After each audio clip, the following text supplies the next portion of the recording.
Welcome to Suji cooking channel. இன்னைக்கு நம்ம சேனல்ல குழிப்பணியார ஆம்லெட் தாங்க செய்ய போறோம். அதுக்கு தேவையான பொருள் என்னன்னு பார்த்துடலாம். ஒரு 5 முட்டை எடுத்து வச்சிருக்கேன். ஒரு பவுல் எடுத்துக்கலாங்க. பொடியா நறுக்குன 2 வெங்காயம் இதுல சேர்த்துடலாம். பச்சை மிளகாய் 2 பொடிசா நறுக்குனது, கருவேப்பிலை பொடிசா நறுக்குனது, கொஞ்சமா உப்பு ஆட் பண்ணிடலாம்.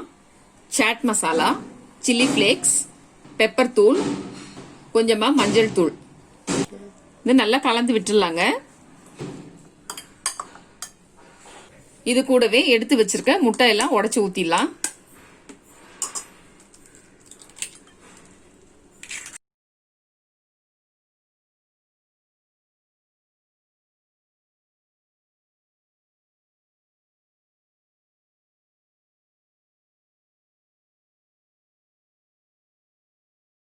நல்லா நொர வர அளவுக்கு நல்லா பீட் பண்ணி விடணுங்க. குழிப்பணியார கல்லு ஒண்ணு வச்சு நல்லா சூடு பண்ணிடலாங்க. கல்லு சூடானதும் எல்லா குழியிலையுமே கொஞ்சம் கொஞ்சம் ஆயில் சேர்த்துடலாம். ஆயில் சேர்த்துட்டு நல்லா ஃபுல்லா அப்ளை பண்ணி விட்டுடலாம்.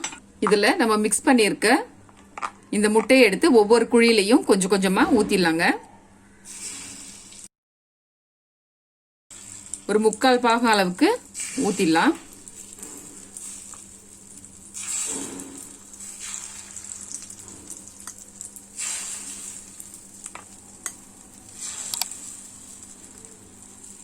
ஒன் சைடு நல்லா வெந்துருச்சு. இப்ப திருப்பி விட்டுறலாங்க. இப்படி ஓரங்கள்ல ஃபர்ஸ்ட் நல்லா எடுத்து விட்டுருங்க.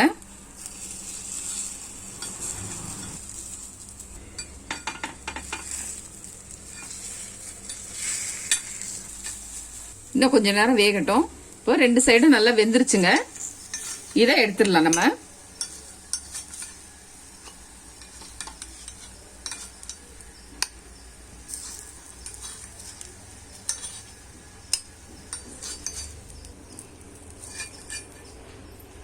இதே போல எல்லா முட்டையும் ஊத்தி எடுத்துடலாங்க.